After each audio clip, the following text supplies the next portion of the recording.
good evening. Welcome to this edition of Spotlight. During the 25th anniversary of the Kargil operations, we brought to you certain unknown facets of the war.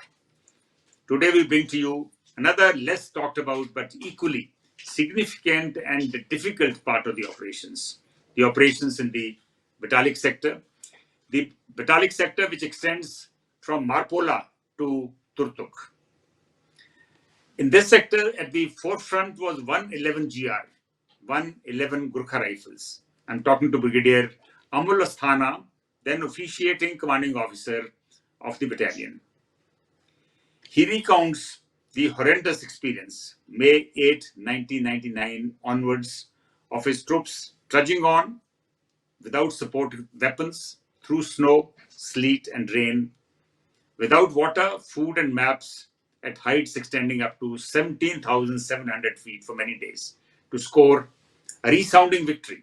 This is a momentous 80-day saga of tenacity and valor. Brigadier, welcome to the show. Thank you, Mr. Kanwar Sandhu. Jai Hind, Jai Gorak, and I must thank you for inviting me for your, very esteemed podcast. Thank you very much. Jai Hind, Brigadier. Thank you.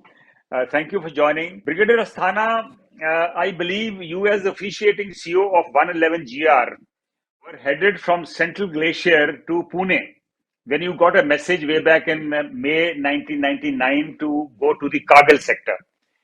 Can you recount how that happened and how many were you in your unit at that point of time? Yeah, in fact, that's a very, defining moment. We had come down from a very nice tenure at Siachen Glacier at Noorla, which is about midway between Kargil and Leh. Okay. And we were doing 4 tasks. The first, we were reserves to 3 Div under 70 Brigade. Secondly, we were preparing for Pune. So for Pune, we had sent out advance party to Pune, and we had taken over most of our jobs. And another advance party to Barmer in Rajasthan, which is what the operational task was. Okay. Plus, we had about 300 of our men. After, in 1 year in Siachen tenure, you don't get leave.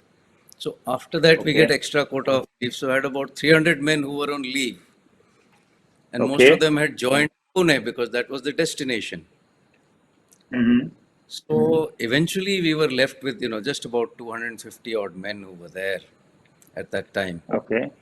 And for 1 day, I had gone on leave to Delhi to dispatch my family to Pune because the schools were having their entrance tests in Pune. That was the last date. On that day, a message came to my officiating CO, who was at that time Major Rotela. 1 line message, be prepared to move. Where, what, nothing. Okay. And in Delhi, I got a message, return immediately for a training commitment. Okay. And next day I headed back. And at night, while we were preparing, ready to move to Pune, so the vehicles came, 30 odd vehicles came to take the battalion. So they all thought we are heading to Pune, but there was some message. Okay. And the message said no destination as such. Only thing was the officiating CO Major Rotela, he was asked to come to Dras, which is where 70 Brigade had moved for a briefing. So the battalion thought कि उसके पीछे जाना है.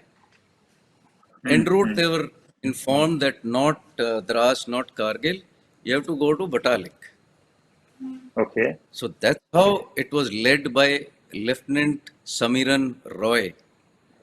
And we had 2 more officers in the battalion at that time, Lieutenant Manoj Kumar Pandey, Paramvir Chakra posthumous now, and Lieutenant Rawat, who had about 28 days of service.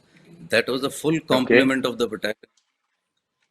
So we were about 250 odd men, 4 officers is what we started. That's what we started with. So what exactly was the task that you got and where was it? Yeah, it was the convoy had moved towards Batalik, which was and Daha was just short of that. And there was no information where to go. So that Lieutenant Samiran Roy, he found a little ledge where he could park the vehicles. So he took the vehicles up there. That place is called Dah. Okay. And that's where the briefing was given. And they were told that time, that was on 9th of May.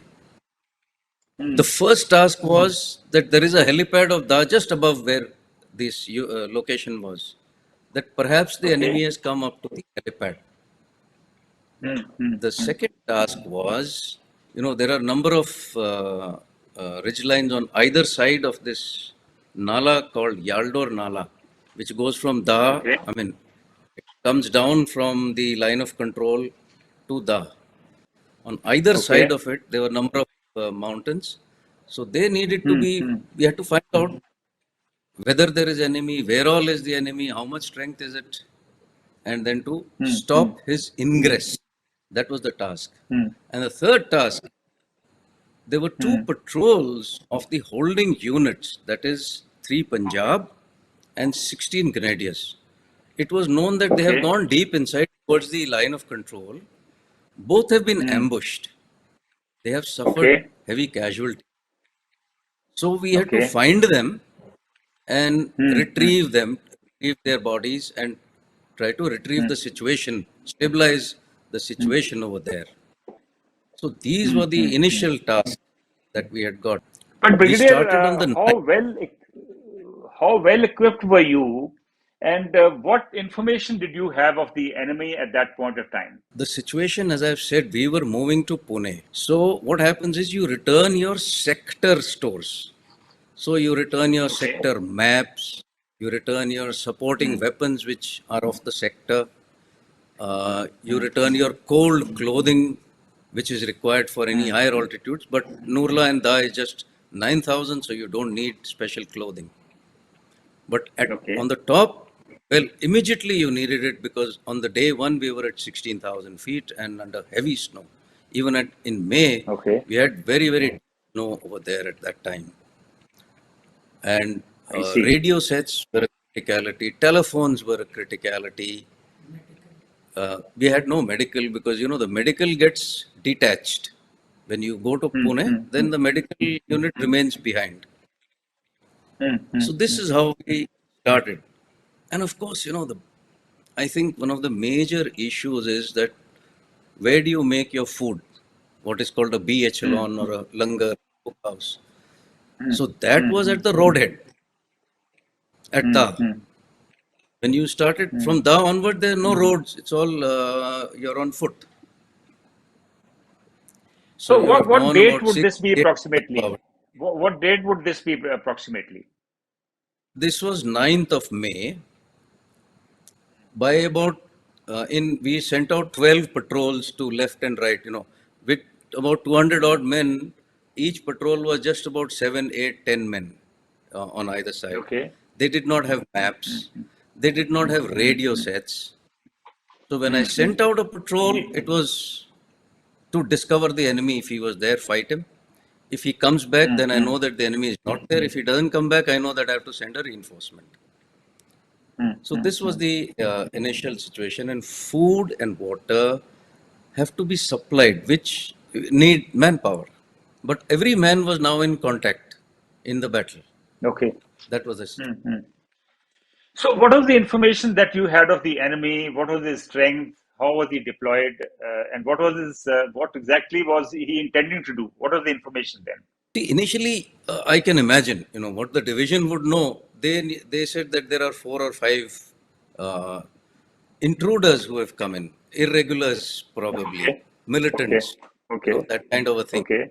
is what we had learned. But it was a paradox because if they are on the helipad also, if they have ambushed 2 patrols also, and amongst these 12 patrols that I have sent, at least 4 of them had met up with the enemy in a kind of meeting engagement. Either they ran away or Okay. we pushed them away or we consolidated. So there were a number of Okay. places where it was coming. We kind of assessed if there is a MMG firing, then probably there's a section there at least. If there's an air defense machine gun firing, a rocket launcher is firing, then probably there is a company headquarter or some larger element. And we had discovered about 7, 8 places where the enemy was already entangled with us. Like on one side, Captain Manoj Pandey had gone. So there was heavy enemy over there. So the actual situation was very different from the assessment. This happens in the fog of war. We were the ones who were discovering the enemy. So our information was very bleak, very little. But what was the information that your higher headquarters, starting from the brigade headquarters, I think you were deployed under 70 Infantry Brigade. What information did they have? Did they realize the enemy intent? What is the information that the 3 Infantry Division have, and what were the directions coming from there? Yeah, that is, 70 Brigade commander was next to me. He came up to my location. All credits to this gentleman. So he knew everything. And their brigade major, General Inder Balan now, he was collating every piece of information that he was getting. So he had a very good idea of the numbers and of their locations. The brigade was very clear. So this is Brigadier Devinder Singh. Brigadier Devinder Singh. Between them and us, we had the same information and the same assessment. But above that, it took little more time to realize that, look, there are not 4 or 5, enemy. And this is real enemies. Every place we went, we were getting artillery fire. That means there is an OP who's observing you. He is able to get the RT. That means they're deployed well for it. Artillery, mortars, rocket launchers, air defense machine guns. Oh, no. This is not militants. These are not irregulars. That was very clear. And later, of course, we got so many identity cards and pay books and ration registers and so on. Their handwritten diaries. So that, of course, was much later. But it was quite clear that these are not militants. They were regulars, of course. I believe on May 17, your officer, Lieutenant Manoj Pandey, got instructions to attack and capture Kukarthan, one of the heights there. What exactly was that operation? Because I believe he felt that it was not wise to launch an operation. You agreed with him. I believe your brigade commander agreed with you. But I think the higher ups were not in tune with what you felt. Yeah, in fact, I got the orders, not Lieutenant Manoj Pandey, as you mentioned. Of course, he is my officer, so I had to pass these orders, and he went on to a place called 4821. It's a very steep place where he found that there's a lot of snow and ice, and there's a huge amount of enemy, which he found rocket launchers, machine guns firing at this corner of the place which we were to capture called Kukarthan. He was at one corner. And on the other side was Lieutenant Samiran Roy. We had 2 officers who were, in the situation. And I was in the center, going to lead from the center upwards. That was the plan. And we were expecting a lot of artillery fire. So if we have artillery fire, then we can go ahead and somehow manage. Manoj Pandey said that, look, I need ropes because the ice is very steep. To climb this, I need ropes to get across and then the enemy, which we didn't have. So we would have found perhaps some other way. Kuch na kuch karte the. And to me, it was very important that we should have artillery fire. My own mortars, I had managed to get mortars, but we were left with only 3 rounds. So it is insignificant for an attack. So the chances of this attack succeeding were very bleak. On the other hand, we could have, suffered a lot of casualties and achieved very little or maybe nothing. It would be counterproductive, in my view, which I conveyed truthfully to my leader. And he understood because he was already on the ground. He had seen everything. So he understood that. He held my hand. Solid. And that did not agree well with the, higher echelons, which wanted that this whole Kargil saga that from Daha to the watershed, the line of control, that should be cleared in 3 days. Now, in 3 days, it's Okay. not feasible. But that's the kind of But pace who of was operation. who was saying this? Who was saying this that you finished this in 3 days? At the FUP which we had made, we had one telephone which we had borrowed from the holding formation. So on that Okay. telephone, I had got a call from senior to Brigadier Devendra. So he told me that, look, you have to complete this attack. I said, you give me artillery fire, we'll go ahead with it. But the problem was that on that particular day, the OP officer with me, Lieutenant Satish, he said, sir, the guns are perforce moving because of counter bombardment of enemy. So tonight I cannot give you fire. Tomorrow I'll give you fire. So I said, then we Okay. can attack tomorrow. That's the logical, outcome in my Way mind. to go about it. Yeah. So that was the situation. And that gentleman on the phone, he told me, look, George Fernandez has promised the nation that Kargil will be over in 3 days. You have to do it. In 3 days, you have to reach the line of control. So that was a little, So beyond the so you would reality. not even now, Brigadier, you would not like to name this person who was on the phone with you? I think it's out of my, let's say, Okay. daira. Fair enough. Fair enough. My तो उसके बाद commander, क्या my हुआ BA. फिर आपने? Incidentally, these calls were all monitored at the brigade. Every word is written down by the brigade major. तो उसके बाद क्या हुआ फिर? You said we want to hold on the attack for a day. Your brigade commander agreed. So what happened after that? Actually, अगले दिन सारी situation बदली हो गई. अच्छा. Because they were thinking कुक्कड़थांग को कैप्चर कर लेंगे तो सब कुछ खत्म हो जाएगा at that stage. But Okay. overnight, it was discovered that there is a strong enemy presence at Jubber. Okay. Jubber is about, if I start walking from there with full loads, will take you 3 days to reach Jubber. And the Okay. requirement then came up immediately. In fact, that moment the requirement came up that, look, enemy has been found at Jubber. You send out a strong element to hold the enemy and to stop him from further ingress at Jubber. Now, the only officer Okay. available with me was Lieutenant Manoj Pandey. So, along with him, I grouped, some resources. I had one machine gun and one AGL, one rocket launcher. So, all these people I put together, made it into a kind of company and sent him down. And from there, he went on to Jubber.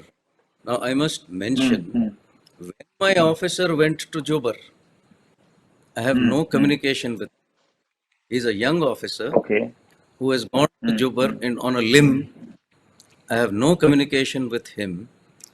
The food which he gets will be at the roadhead. From there onwards, 2 days away, there's no sustenance. He has nothing with him. Okay. And what happens there, as a commanding officer sitting in, let's say, Kukartang, I have no means to find out. It is through the brigade. And fortunately, the brigade was always, monitoring and on to it. So that was one good thing. But as a battalion commander, I had absolutely no method to talk to my officer or to influence the situation there. Things may have changed, Brigadier, but after all, there was an incident that happened. You were asked to launch an attack. You said, let's hold on. And then the things changed. So were you complimented for reading the situation correctly at that point of time? The brigade commander did. So that was enough for me. As a lieutenant colonel, I'm not looking much beyond that. So, Right. so long as I am in a combat situation, my immediate commander and me, we are in sync, then it is adequate. I was really not looking beyond that. But yes, I was looking for, some kind of logistical support, which was out of his, let's say, reach. I believe in a situation like Kargil or Siachen, as important as the enemy, the terrain is important. So, what kind of challenges did you and your battalion, your men, have to face as far as terrain is concerned? Yeah, I believe the pictures will tell a story. But the thing is that on either side of the Yaldor Nala, there are steep ridges. So to Okay. get on top and discover, when you try to go on a ridge and say, Dushman udhar hai ki nahi hai, he doesn't tell you that I'm here. He doesn't raise a flag and say, look, I'm here. He does not fire his machine gun.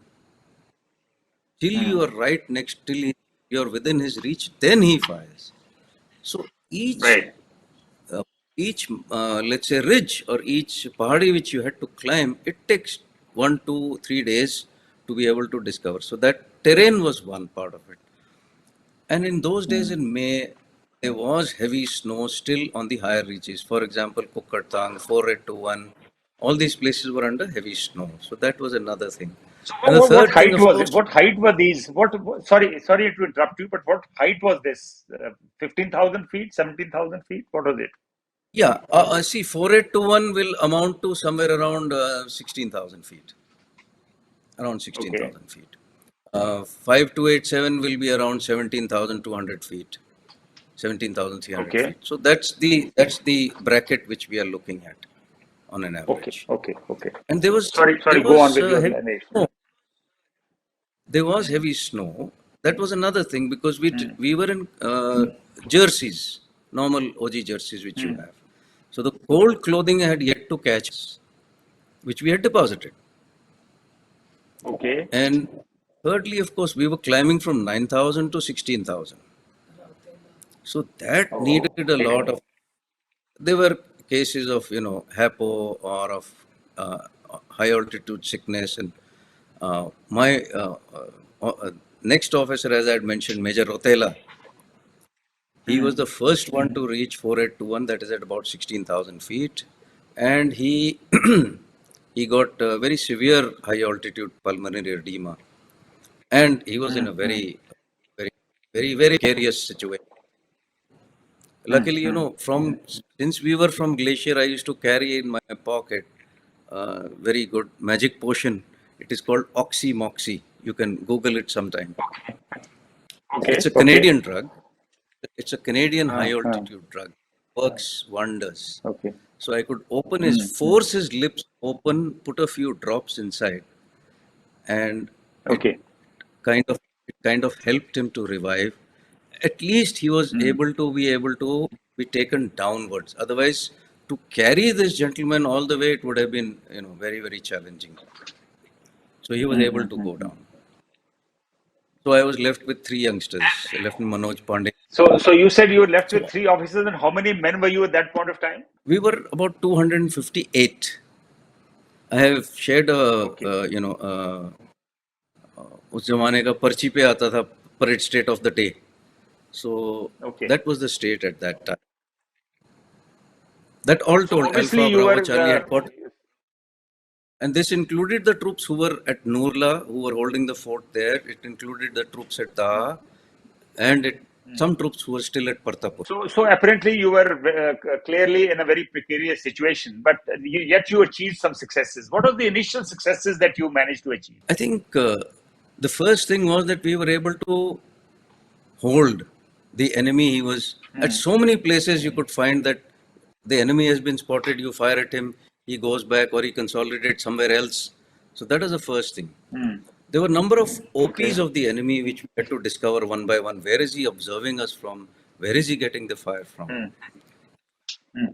And to recover these patrols, the two patrols of the holding formation which I had mentioned. So we were able to discover them. Uh, in fact, it was also quite a challenge. It was not an ambush. What the enemy had done was he had made a kind of post, and this 16 Grenadiers patrol was going below them. So they had fired from there, and they had caused all these casualties. And so our JCO sent CB Limbu, he kind of assessed the situation. He took a route and he went above this enemy post. He fired at them from a Okay. higher position, got hold of them, and that's how the patrol was recovered. Similarly, was the 3 Punjab patrol, which was at the base of Kukartang, near about Kukartang. If we say it in Nepali, Kukartang ko fed mathyo, just at the shadow of Kokarthang. Okay. That's Okay. so Okay. these kind of, and also some enemy discovered at the base of 4821. They were perhaps coming down to get Okay. water back. So we found the enemies here also. So we deployed. I was deployed in about 6, 7 pockets in different places in trying to hold the fort, hold the situation, stop the enemy from further ingress, and making a precarious situation even worse. And of course, at Jubber. Oh, I was reading an account of your initial successes. That there was a time when you were able to capture a couple of heights, you were able to capture a couple of ridge lines. Are we talking about that time now? In a manner of speaking, if I say 4821 is a ridge line going towards Kukartang, the enemy was there, but then he vacated. I wouldn't say that it was a pitched battle over there. Because we were in strength, Okay. he went off from there. But the next position where he went to, now that was very consolidated. That was a company position, which later on was captured. Okay. And of course, I would also mention this that the thought process of the brigade and the thought process of the division may have been a little different. The thought process was that if there is a strong point here, you don't have to necessarily go and hit your head here. You go behind him, cut him off, then he will get weakened. This is the thought process which Brigadier Devendra had, and this is what eventually worked. Kukarthang eventually had no significance in the longer battle, which Okay. could have caused us a lot of attrition in the first place. So that was all saved. So in this manner, there are a number of places which we got. But if we say classical, what we read about attacks where you go and plant a flag and there's a lot of this thing, that did not happen in the initial days. No, that was not the aim also. That was not Brigadier Devendra's, let's say, outlook in the first place. First was to consolidate, make a firm base, then get troops and then launch bigger attacks. A battalion of 250 cannot achieve what was intended to be achieved in 3 days. Sure. Uh, there was a time when, in the initial stages of the battle, you had to write an inland letter, a forces letter to the army chief. Very unusual for a CO or an officiating CO to write to the chief. Why did you have to do that? And were your immediate superiors not responsive to what your demands were? See, this was it was a little paradoxical situation because we were finding there's a lot of enemy, there's a regular enemy, there's artillery fire, there's rocket fire, air defense machine guns. This is the situation on ground. I need artillery fire. I need my Right. men, 400 of them are in Pune. I need them back. I need supporting weapons. I need cold clothing. I need food.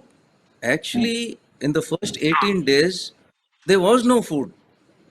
It was just a trickle. Oh, You could okay. get, for about 200 men, you had about 10 to 1 bag of puris. That's it. And you have to Oh, okay. distribute it to about 12 different places.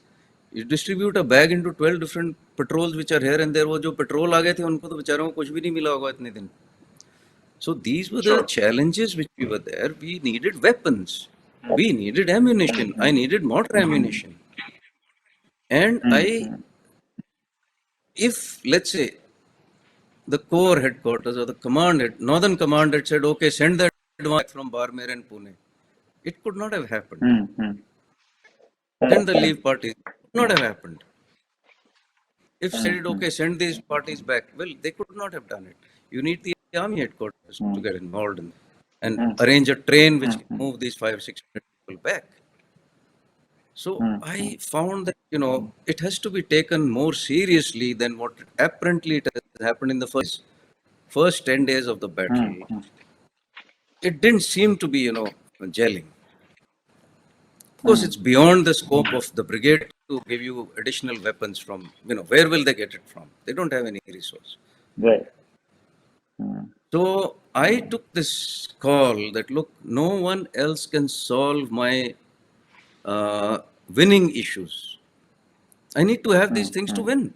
After all, I'm here to win. So I decided to write. My radio operator had a inland letter, that forces letter. So on that, I wrote Okay. to the chief, and Uh, Durga Mata ko Ashirwad cha, as we say in our Gorkhali, that the letter uh, went, the letter reached, the chief read it, and I must give full uh, credit to the Chief of Army Staff, General VP Malik. He took immediate action. So I oh, think okay. we got the advance party soon enough. We got, Uh, he gave orders. I don't know what all he did, but suddenly there was uh, one Major Saab who was told from Jabalpur to come to Leh and raise a porter company, and soon enough we started getting porters and ponies on which we could get weapons, ammunition, food, clothing, everything came. We got even okay. weapons and ammunition by helicopters. So it Oh, came oh, up oh. by the first week of June, the situation had changed, Mm. and my commanding officer, Colonel Lalit Rai, joined in the first week of June. So, Mm. the things had changed. Meanwhile, I believe you also had to call your wife in Delhi to help you with some communication equipment. Is that right? See, what is your last resort? It is the Home Ministry. Yeah, you fall back. You fall back on the You fall, on the home you ministry. fall That's back right. on the Home Ministry. You know what? We could get radios. We got radios. We could get weapons. We could get so many things, but telephones were not somehow not coming in. And without a telephone, it's since we had issues of communication, it is a telephone which you can call RT. You can get reasonable communication. So it was extremely important. And I wrote a message down to my head clerk. I didn't have any communication, to talk to anybody. So I wrote to my head clerk. He passed it on to somebody in Leh, my load manifest NCO. He rang up my wife. The brigade major called up my wife in Delhi to get these magneto telephones. Where do you get them? In the market. But luckily, her father knew the market very well. They could get to Chandni Chowk, get those, Okay. magnet telephones. Then how to send them? If you have them in Delhi, how do they reach you in Batalik or Da? So she went down to the transit camp where you could find people who are boarding the next flight next morning at about 3 o'clock. She would go there, ask officers, "Can you carry dabbe the wo gatte ke na?" So then somebody would carry 1, 2, 5 like that. They came up to Leh, from there to Da, and from Da somebody on foot carried them up to Yaldor. In fact, the first telephone that came was carried by an officer called Captain G.P. Singh of Artillery. He met me and he Okay. said, "Sir, are you Mrs. Asthana's husband? This is I want a few packets for you." So that's how the telephones came. And incidentally, it's not only me. 70 Brigade also required telephones. And Okay. since this channel had worked, Major Indabal and the BM, he called my wife and said, "Can you send 7 more of them?" And they were Okay. used. They were very useful. I would say that they were critically useful. And then, of But course, things opened up. Brigadier, And she should have at least got a commendation card for this, Brigadier. I, I really wish she had. She would be much happy. She's sitting here. She's saying your coming home was enough commendation. What she I felt, know. I know. I heard her story. I heard her story. She says, "I'm getting delayed. Even 2 hours delay in getting the phone was, you know, Was on her critical. mind. Was critical. Telephones can cause somebody to lose his life or some operation to Sure. get diluted." So she was sleepless कि ये telephone तो मेरे को किसी भी तरह से पहुंचाने है. She took both her kids, small kids, in a red Maruti car which we had, to the Palam airport, where she stood with the dabbas, put them on the ground, and asked people standing in the queue who are getting manifested to go कि कोई भी ये डब्बे ले जाओ. And there was an LMNCO in Leh who knew, and he could get them and send them up. So that's how it worked. No, no, very commendable indeed. But tell me now, Brigadier Amul Asthana, that when did things improve for you? Now we're at the end of May, I believe now. Yes. You see, the first thing that happened is, the second thing that happened was the advance party and the leave parties. When the porters came, the ammunition, the weapons, the cold clothing, the food, this started to come up. And that changed the whole. Officers came up.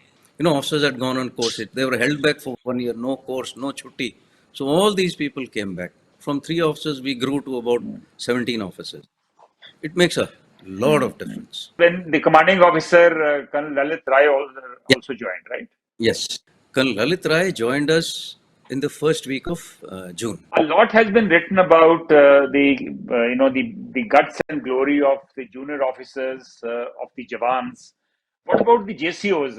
I mean, the JCOs who were functioning right under you. Yeah, in fact, if you ask me, when the battalion moved from Nurla to Da, it moved under one Lieutenant Samiran Roy, who did not have 2 years of service.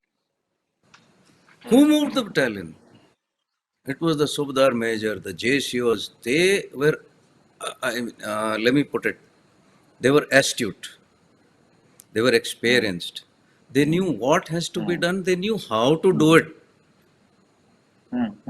So they could do the loadings. They could do all these things. And further during the war, and vouch for that, they were leaders. They were not just JCOs as we might call them, whatever they were leaders. Whatever their age, they were never tired. I have never seen one who was tired. I've never seen one who was behind. They were always with you. And again, I will say they were astute. They would advise and say, look, this route is better, that route is better.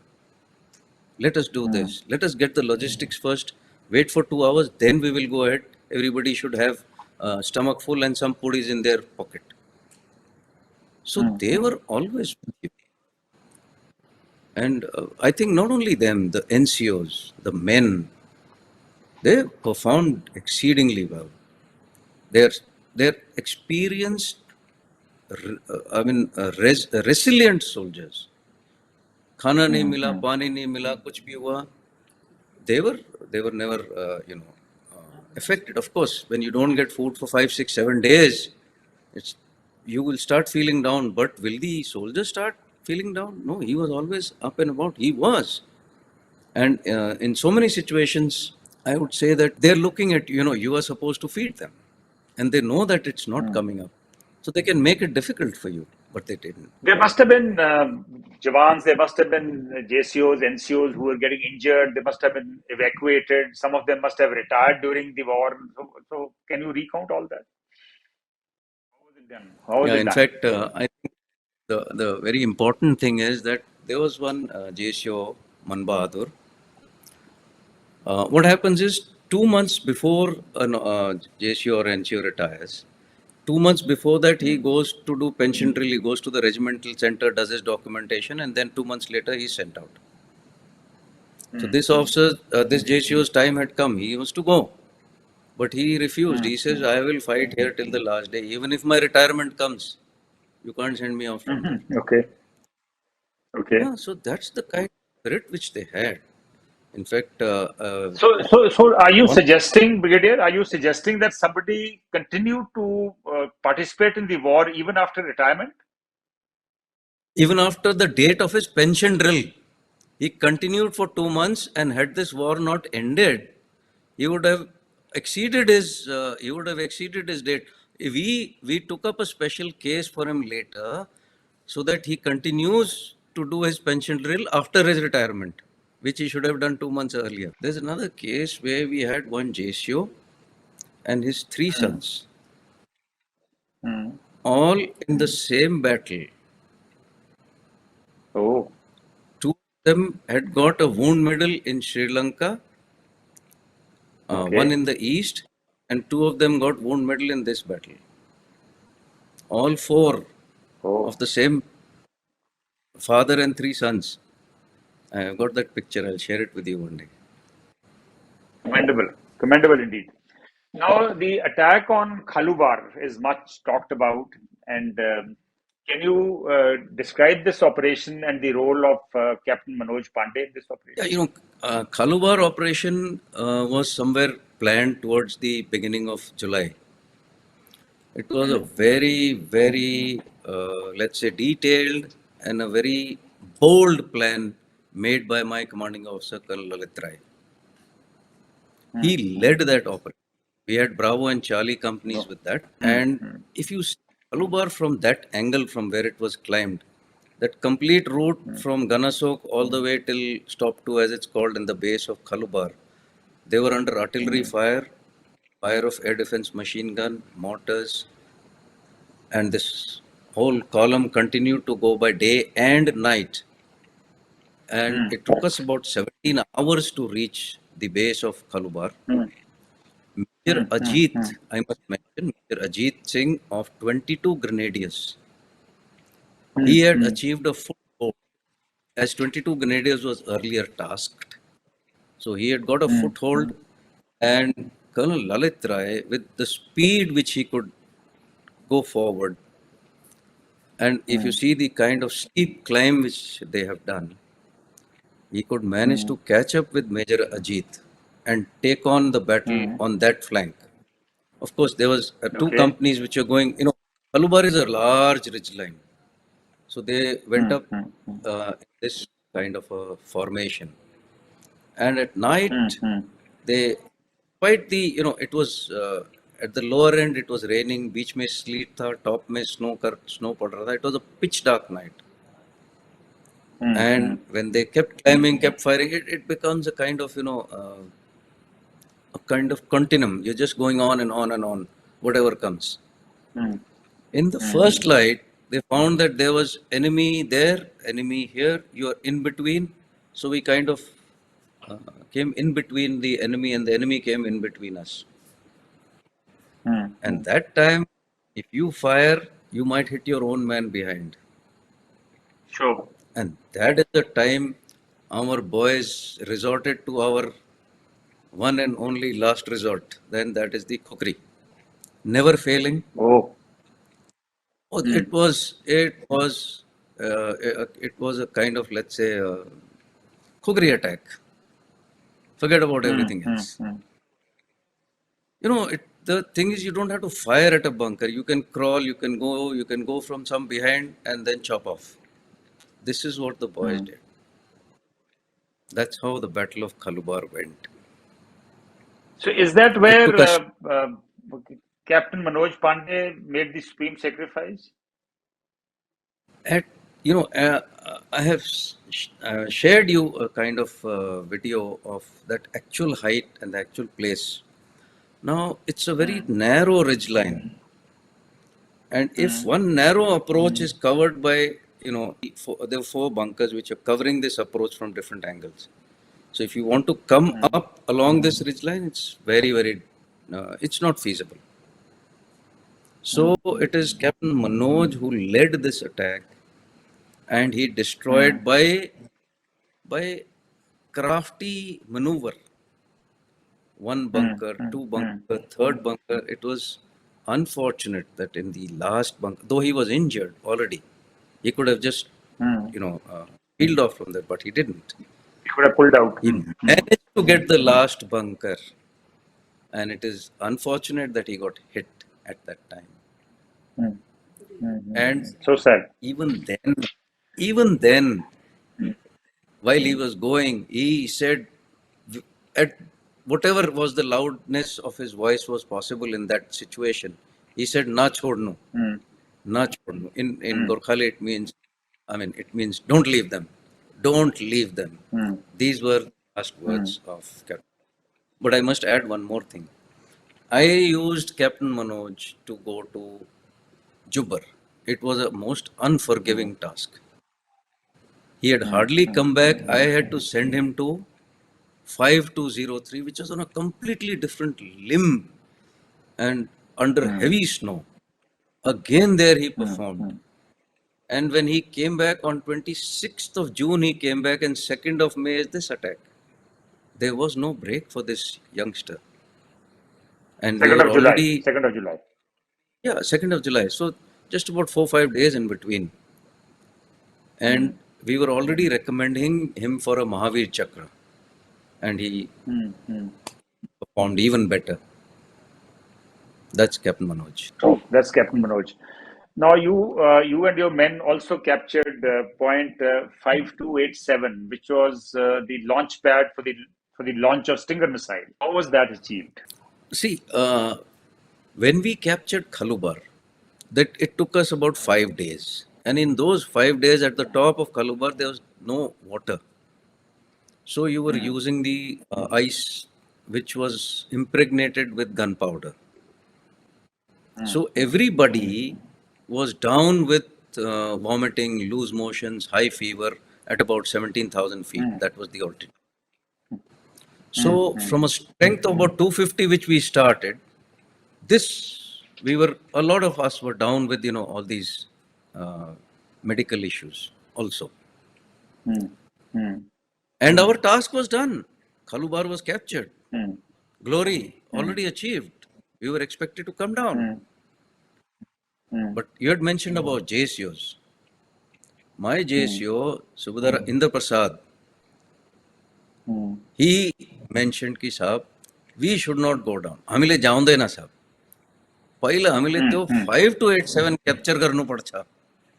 In that state, and he was able to round up about 36 fit men.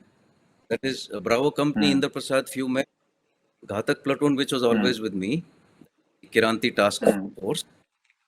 We was about 36 men is all we could put together. And if you see, it's, very steep, very, very steep.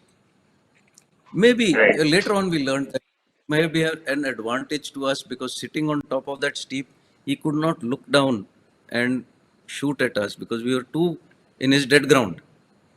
And we went up through the verticals with a lot of supporting weapons which we used, a lot of artillery which we used, and we used a route to go from behind. And that's how it was captured. It was amazing that when Indra Prasad reached there, वो pressure cooker की सीटी बज रही थी उसकी. That is the kind of surprise that was. And he was at one part of the post. I was from the front side. He told me on the radio, साहब diary बैठायो. Diary? said, हाँ साहब diary बैठायो अंग्रेजी में लिखे छ. So I said, पन्ना खोलूं 26 मई को. Open 26th May. So he read it out to me in his English. And it said, today we shot down an Indian MiG. That is commanding.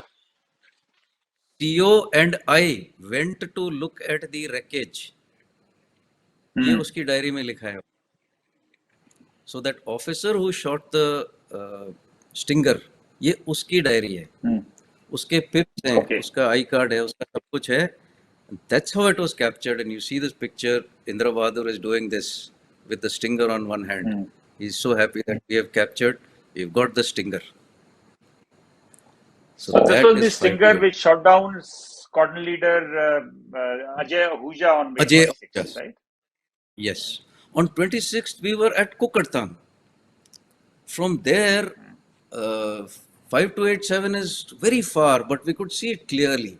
And it used to keep firing the air defense machine gun. So it was a very identified post. And from there, when the MiG came like this, the Stinger went and we thought it had missed. But the aircraft went down. And so that was a very big moment for us, It was not in our portfolio to capture 5287, but as things rolled on, as things worked out, it happened like that. Sure, the capture of Khalubar and 5287 was a stupendous task. But what kind of toll did that take on you and your men? Yeah, we had about 14 down by that time. And also, that because of the issue of food, water, and altitude, at 5287 is about 17,000 something, 17,300 odd feet. So too much of exertion which goes there, it affects the high altitude sickness, does affect sometimes. Not to everyone, it can happen. We were down from 36 now to 24. That's what we were left Okay. at the end of it. Now, the ceasefire was declared on July 26, but before that, you also managed to neutralize the Mantho Dhalo bowl. Now, Yeah. how did that happen? I believe in the process you captured point 5190, Tekri, and some other posts.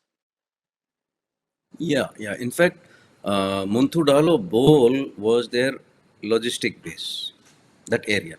And it was Okay. dominated by a peak which was called 5190. That is.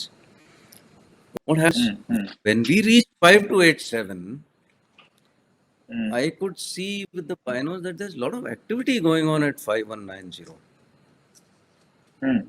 I said, if we want to reach the line of control, this fellow at 5190 will, he's dominating everything. He's dominating the whole Muntudalo bowl. Perhaps the people who were running away from here and there were pitching their defenses and subsequent lines of defense. So 5190 was one of them, which was immediately in front.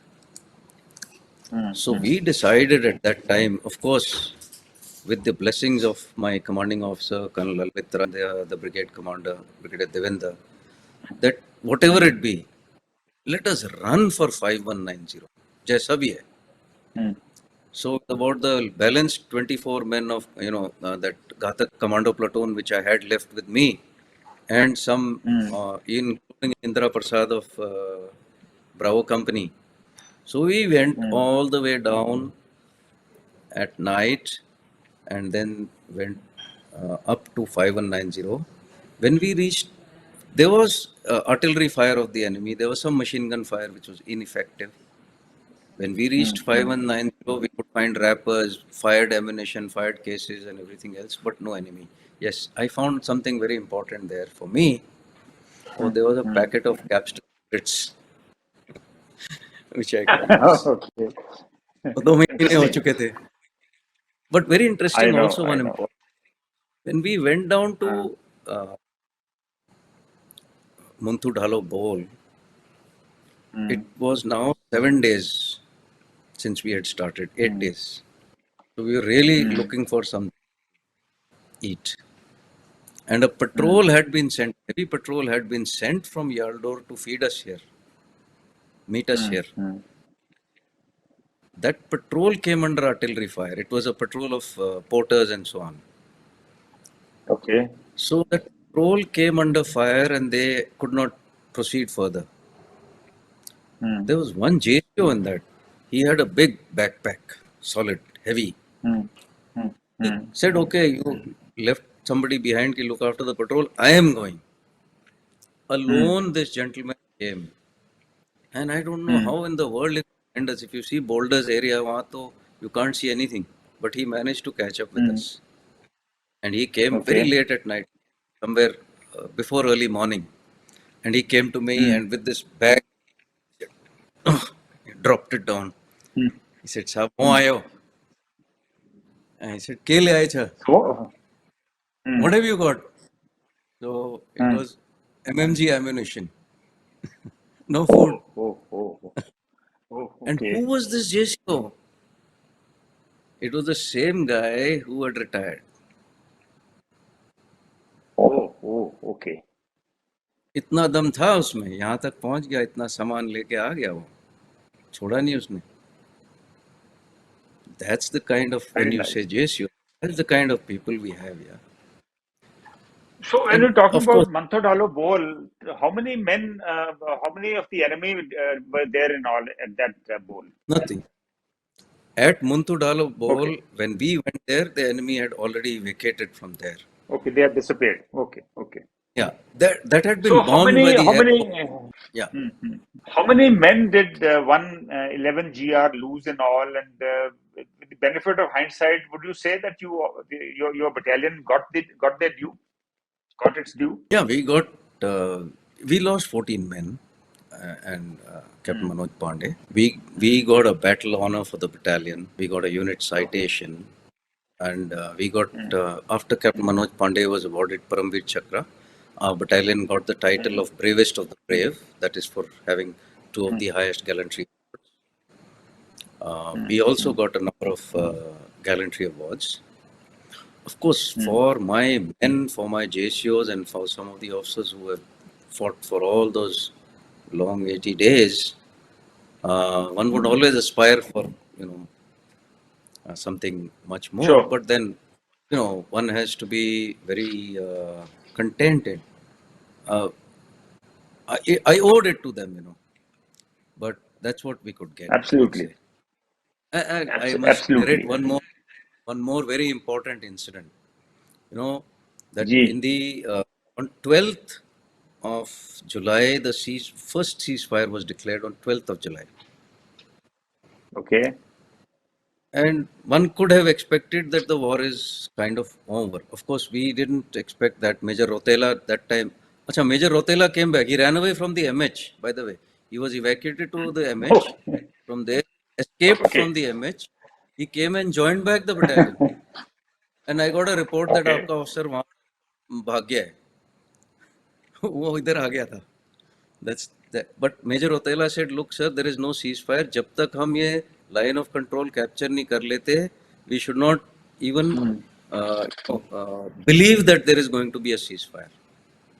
But in that period, the race, of course, was for unit citations, or for the citations awards. Now, Freedev had a method that you could write your citations only in word star 3. And the data had to be in daybase 3 plus. Now these were packages. Computer. अरे वहाँ तो पानी नहीं खाना नहीं computer कहाँ से आएगा? It was a paradox. So I went down to Yaldor, and from there I went down to Kargil.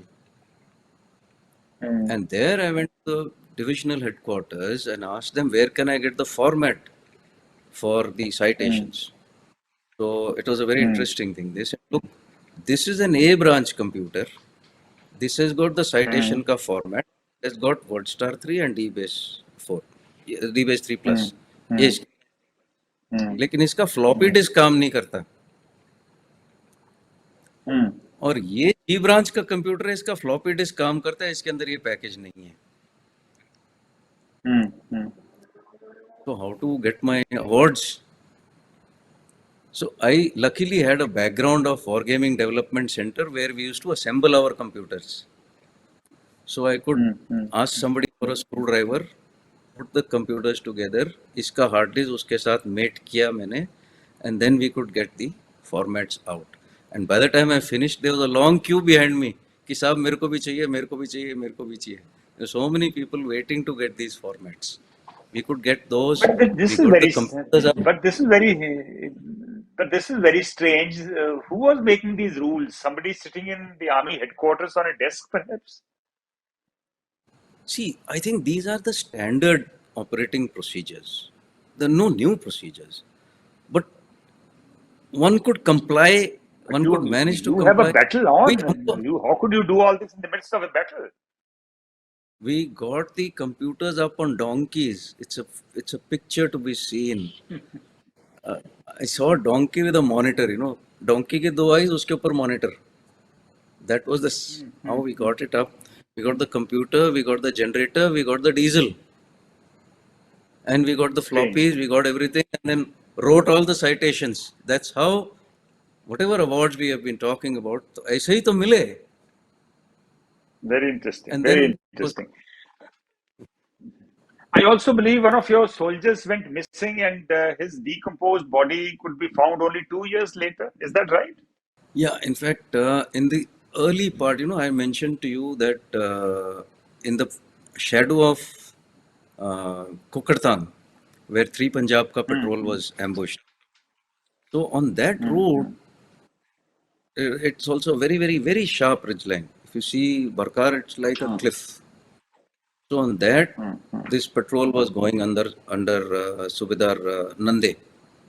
So they came under fire and machine gun fire at night, and it was snowing also. So there was, a lot of confusion.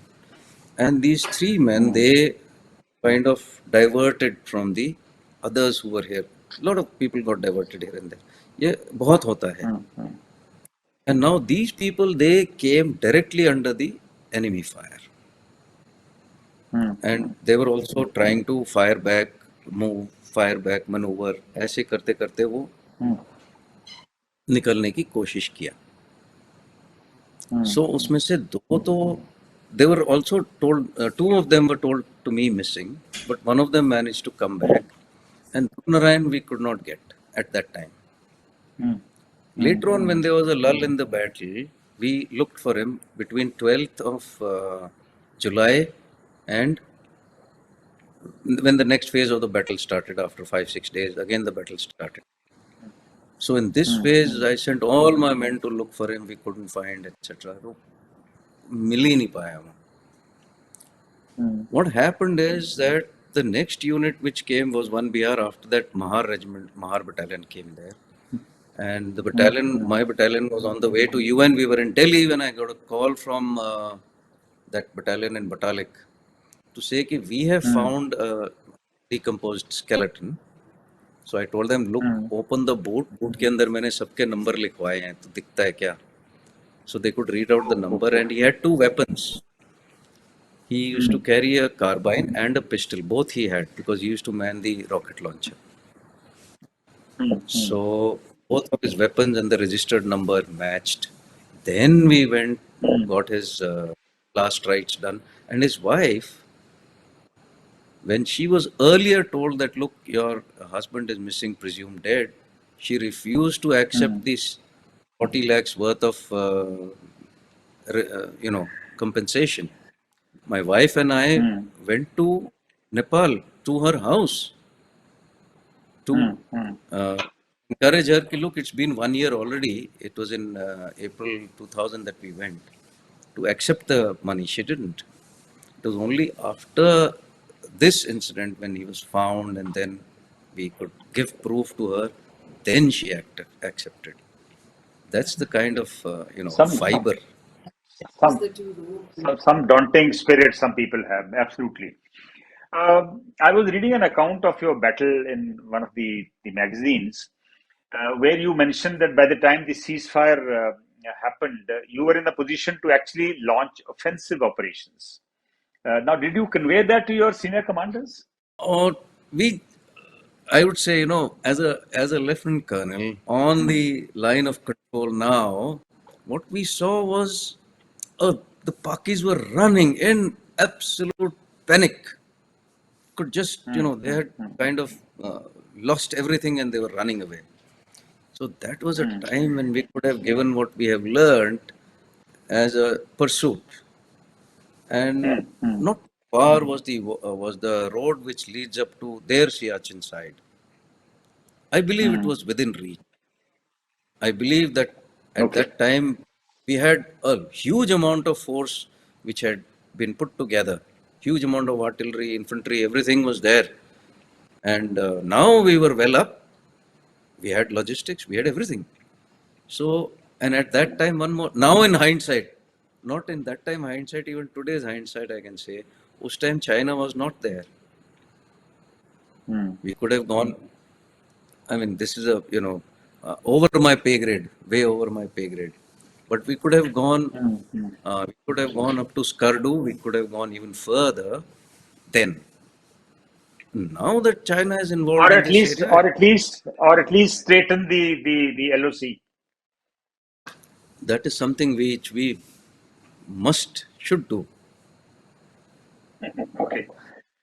Now, Brigadier, you were at the forefront of the battle in the Batalik sector.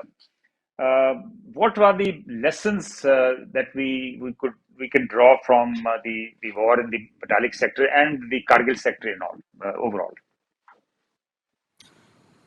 It's again, some things are beyond my pay grade, but I would like to say that the first important, we should never get surprised. Why should we get surprised. दुश्मन ने हमें धोखा दे दिया या ये all those kind of things. He's a enemy who's faithfully doing his job. There is no reason to get surprised. I think we have to prepare much better and be very clear. We should prepare accordingly. And there are other tactical lessons. We are from the infantry, Gorkhas, and there is the armored corps, cavalry, and so on. We need to take a leaf out of the book of cavalry and look at operations with maneuver in the mountains, which I think we learned from a commander who was very shrewd and astute. So instead of banging your head against this and against that, maybe it is a better way to go around, strangle him from somewhere, uh, mask him from somewhere, go deeper. So these kind of tactics we can always, imbibe. Another thing I think is artillery. How best to use artillery, and I, it's something which needs to be learnt on ground. Sure. That precision fire of artillery is important. All right. But mass fire of artillery is also very important. You fire 100 guns or some huge amount of fire that comes, it makes a big difference. Another thing I would like to share is that we have to trust. There is a need to trust the subordinates on ground who are giving some feedback. Of course, you will make your own assessments, no doubt in that. But there has to be a level of trust, both ways. Both ways. I have to trust my superiors and downwards in the same way. You obviously can't ignore the man on the ground. Yes. The assessment of the enemy, it took its own time to really sink in the reality, to sink in and then take the actions for logistics, for artillery, for additional troops. It took its time. Of course, back in the front line, I did not know what was going on. I was only looking for my men, and which I needed to fight the battle, to win the battle. That's what we are here for. So I feel these are the few things. There are a number of let's say tactical lessons which we need not talk about right here all the time. I'm sure. Brigadier, in the army, they always say that to prepare your own response, you have to first size up the enemy. So, in the benefit of hindsight, what would you say as far as Pakistan? Was this what they did in Kargil? Was it a masterstroke, or you think it was a foolhardy operation? I think it was a masterstroke. Maybe controversial, but I think it was a masterstroke. Because it was not followed up. That's a different issue. If they had followed it up with their worth, it would have been much more difficult. If they had reached actually the edge of Batalik, that is on the road head, Taha ke upar jo helipad tha, wahan se to bhaga diya. But if they had hung on, if they had come in strength to that point and along the road, it would have made things much more difficult. And if they had built it up to a large strength, they could have. Because, this level at Daha, Yaldor, Ganasok, these areas, there you can sustain in winter and summer both. It's only crossing the line of control which would have been very difficult. Okay. But with that kind of strength, it's always, a two-sided question, ho sakta tha ki nahi ho sakta tha. But I think it was a very audacious plan. And it was just waiting to happen. It was war gamed in everywhere. It was expected that this would happen. So I think it was a very bold plan, a very audacious plan. They could not execute it well enough. But perhaps they didn't realize, or perhaps they didn't realize they'll be up against 111 GR. they didn't realize that the khukuris are coming after them. Absolutely. Literally, it was like that. Now, Once the khukuris were out, they were running. Brigadier, I'm almost coming to the end of my interview with you. Now, clearly, when 28 Day was moved out of the Kargil sector, there were huge gaps. I believe gaps to the extent of about 80 to 90 kilometers overall. How were these gaps left, and how did our senior commanders didn't realize all this was all this was open to the enemy to intrude into? Do you think somebody should have been taken to task for all this? I have my own views, and I will say this again, it's beyond my pay grade. As a half colonel at Sure. that time, there was, if it was. But I will mention one or two things. The first thing is that there was a war game which was conducted at the divisional level, in which Brigadier Devendra was the enemy and I was his exercise enemy battalion commander. We had made much the same plans that were executed by the actual enemy. Oh, But these okay. plans which we had made, what Brigadier Devendra had made, you see, he is one of the brigade commanders of the division. He had made these plans. But they can't be cast aside, which they were. The least we could have done was at They were least check. cast aside. They were cast aside, and I was turned out of that. I was a little adial on the plan. I was kind of asked to excuse myself from the discussion. Oh, is it? That's interesting. एक lieutenant colonel को out करने में कुछ लगता नहीं है, but that is what it was. But I'm not getting after that. But the thing is, at least those plans could have been somebody could have gone, I could have gone and had volunteered to go also कि जमीन पे जाके देख लेते हैं एक बार क्या आ तो नहीं गया. We could have done this. In February, we could have done this. March, we could have done this. April, we could have done this. I was a reserve battalion in under 70 brigade in those few days that we were there. So I had said that I want to go to Mashko. I did not know that I would be heading to Patalik. So I wanted to go to Mashko and, just as a reserve battalion, reconnoiter the route which I may sometime be required to take. But that was denied. That was denied. Yeah. When exactly was this? This was on April 26th, around April 26th. 99? 99. Just before. And when was this war game that you're talking about, Brigadier? This was in March, 10th of March, if I'm not wrong. Around 15th of March.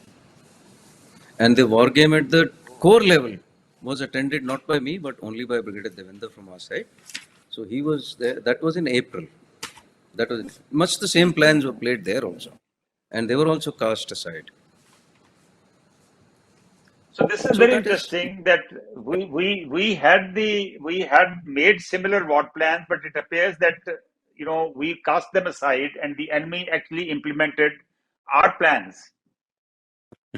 I hope he didn't get access to them. But it really, when I went to Batalik, I really didn't have to look at the map. It was quite clear to me. Sure. Have you, Brigadier? This is my last question. I won't keep you waiting for too long. Have you been to Batalik since then, and what has changed in Batalik? Yeah, in fact, I've been fortunate that I've been able to go there 3 times. First, because my sons, both of them are rock climbers, adventurous. They wanted to see on ground कि आपने लड़ाई कहाँ लड़ना चाहते हैं. So I was fortunate to get the permission and we could go there. They could see. The second time was along with my brigade commander, Brigadier Devendra Singh. That was in April this year. And then was about 2.5 weeks back, I'd gone for reconnaissance. Now I've got on the other side as a corporate, We are making mules, robotic mules.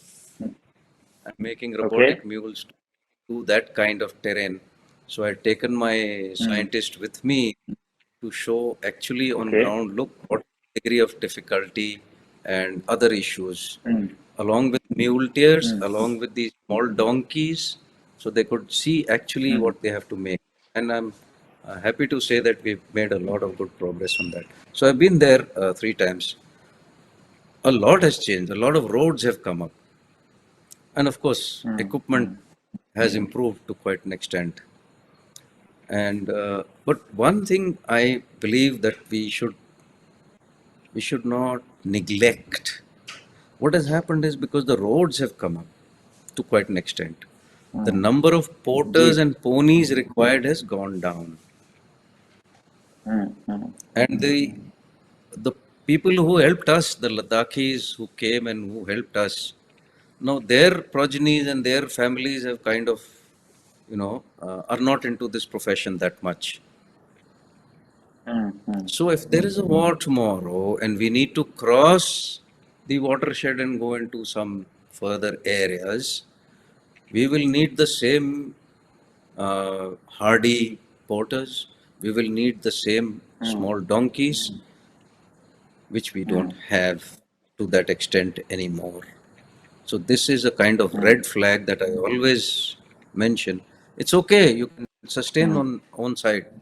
That's good. But beyond that is a challenge which we need to continue to look at. So that's what Sure. I feel has not much changed. But do they have the communication equipment, the telephones, the magneto telephones and more that was required then? Yes, yes, yes. Now, in fact, I always believed that we did not have them. But these 2.5 weeks back when I had gone, I was very happy to learn that there is a sea change in the kind of communication that is available on own side of the line of control in a defensive situation. In an offensive Sure. situation, well, I am not so sure because, as you had mentioned about communication, the problems which we had where we had the radios, we had some radios, VA Mark IIs. They work on rechargeable batteries. Now, where do I get a recharge? Sitting in Khalubar, can I get a recharge? 220 volts मुझे कहाँ मिलेगा? ये solar panel खोल के it cannot. These things are not practical. So Sure. all the radios continue to be powered by rechargeables. The battle in Batalik, as we have discussed, this is just a very small portion of the overall Batalik sector. Ji. And if you go to the war memorial in Dras and so on, you get a very insignificant mention of the sector of Batalik. And that was also related to the reportage that you could get at that time. Some places were very close to the road, so you could get live reportage, and very few people could manage to come here. So maybe that is one issue that needs to be, progressed. Still continues to be a challenge, and I wish we could do something more about it. Brigadier, that is exactly the reason why I'm talking to you. I am very happy, sir, and I'm glad that we can get the name of Batalik. It's called Batalik. This whole sector needs to be, it's a very difficult sector. You're 6-7 days away from the road. It takes time. I think you see 5203, all those areas, really amazing. Absolutely needs to be recognized like Dras, Kargil, and Turtuk and Siachen. It's a very insightful account. Thank you very much for recalling all this for us, and tremendous job done. And my salute to you and your men. Thank you. Thank you so much, sir. I am honored, and you've had the patience to listen to me, which is a great honor for me. Thank you. Thank you very much. Jai Gorakh, and Jai Hind. Jai Hind. Jai Hind. This was Brigadier Amul Asthana, who led his men through the thick and thin in the Batalic sector. This is the sector which is less talked about than Dras or Kargil, but this is equally, if not more, significant. These are the men who have protect us day in and day out, but these are the men who we often fail to protect. These men will fade away, but what they did for us will live forever. We'll come back to you with more such episodes in future. Thank you.